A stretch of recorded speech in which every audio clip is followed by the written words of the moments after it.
নমস্কার, আপনারা কেমন আছেন? আশা করছি আপনারা খুব ভালো আছেন। আজকে আমি বানাবো সুজির হালুয়া, যেটা খেতে খুবই সুস্বাদু হয়। আপনারা যে কোনো পুজোতে এটি বানাতে পারেন, খেতে অসাধারণ হয়। তো সবার প্রথমে গ্যাসটা ধরিয়ে কড়াইটা আমি বসিয়ে দিলাম। কড়াইটা এখানে ভালোভাবে গরম করে নিয়েছি। আর এখানে আমি 1 কাপ সুজি নিয়েছি। আপনারা যে কোনো সুজি নিতে পারেন, যে কোনো কোম্পানির সুজি কিন্তু নিতে পারেন। মোটা পাতলা যেই সুজিটাই আপনাদের কাছে অ্যাভেলেবেল আছে সেই সুজিটি আপনারা ইউজ করতে পারেন। তো 1 কাপ সুজিটি আমি ঢেলে দিলাম কড়াইয়ের মধ্যে। কড়াইটা গরম করে এখানে অল্প একটু সুজিটাকে আমি ভেজে নেব হালকা করে। আর গ্যাসটাকে একদম আস্তে রাখবো। আর এখানে দেখুন অল্প একটু গরম দুধ নিয়েছি। তো গরম দুধের মধ্যে অল্প একটু কেশর দিয়ে দিলাম আমি। এরই সাথে আমি এর মধ্যে দিয়ে দেবো 2 চামচ মতন গোলাপ জল, খাওয়ার গোলাপ জল, যেটি আর কি আমরা বিরিয়ানিতে ইউজ করে থাকি। তো কেশর আর গোলাপ জলটা ভালোভাবে দুধের মধ্যে মিশিয়ে এটাকে আমি ঢেকে রেখে দেবো 10 থেকে 15 মিনিটের জন্য। মানে যতক্ষণকে আর কি সুজিটা আমরা তৈরি করছি, এটি একদম লাস্টে ইউজ করব। আর এখানে দেখুন সুজিটাকে অল্প একটু আমি ভেজে নিয়েছি। ঠিক এইভাবেই অল্প একটু ভেজে নিতে হবে, সুজিটার যাতে কালার চেঞ্জ না হয়, এরকম হালকা একটু ভেজে নিতে হবে। সুজির যে কাঁচা গন্ধটা আছে সেটাকে বার করে দিতে হবে।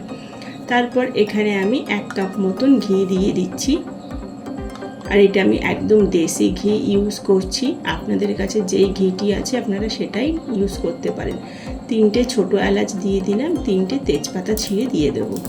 তো ঘিটা দেওয়ার পর কিছুক্ষণের জন্য আবার একটু সুজিটা ভেজে নেব।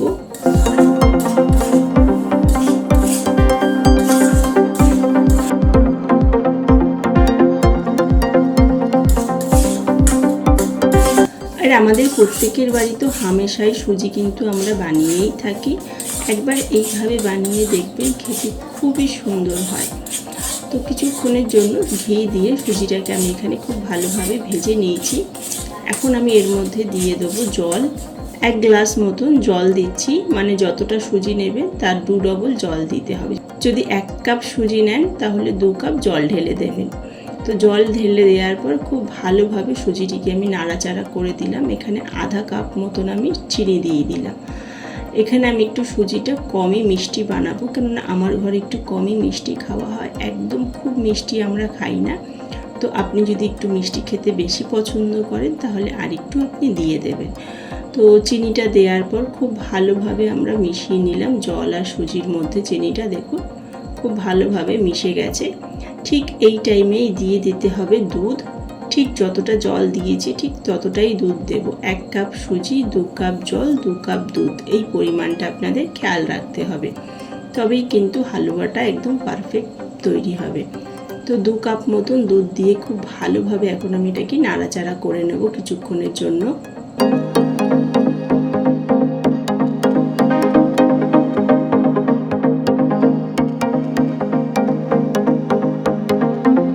দেখুন সুজিটা দেখতে কতটা সুন্দর লাগছে। খুব ভালোভাবে দুধটাও সুজির মধ্যে মিশে গেছে। তো এরকম যখন খুব ভালোভাবে দুধটা সুজির মধ্যে মিশে যাবে, ঠিক এই টাইমেই দিয়ে দেব আমরা যে দুধের মধ্যে কেশর আর গোলাপ জল দিয়ে রেখেছিলাম সেই মিক্সচারটা, দুধের মিক্সচারটাকে ঢেলে দিতে হবে। গ্যাসটা কিন্তু একদম আস্তেই থাকবে আর খুব ভালোভাবে মিশিয়ে নেব এই টাইমটা। দেখুন কেশর আর গোলাপ জলটা দিলে না সুজির হালুয়াটার মধ্যে খুবই সুন্দর একটা টেস্ট আসে, আর গোলাপ জলের জন্য গন্ধটাও খুব সুন্দর আসে সুজির হালুয়া থেকে। তো খুব ভালোভাবে এখানে আমাদের কিন্তু মিক্সড করে নিতে হবে। আর গ্যাসটাকে কিন্তু একদম আস্তে রাখতে হবে, জোরে রাখলে বা মিডিয়ামে রাখলে কিন্তু সুজির হালুয়াটা পুড়ে যাবে।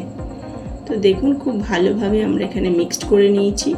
আর এই সুজির হালুয়াটার মধ্যে আমি কোনো রকম ড্রাই ফ্রুট ইউজ করিনি। আপনারা যদি ড্রাই ফ্রুট দিতে চান তাহলে ঘিয়ের মধ্যে ভেজে ঠিক এই টাইমে ড্রাই ফ্রুটটা দিয়ে খুব ভালোভাবে মিক্সড করে নেবেন। তো কিছুক্ষণ ঢাকা দিয়ে রাখার পর তারপরে এটাকে আমি বাটির মধ্যে বার করে নেব। আপনাদের যদি ভিডিওটি ভালো লেগে থাকে তাহলে ভিডিওটি লাইক শেয়ার করে দেবেন, অ্যান্ড চ্যানেলটিকে সাবস্ক্রাইব করতে কিন্তু ভুলবেন না। Tata, bye bye.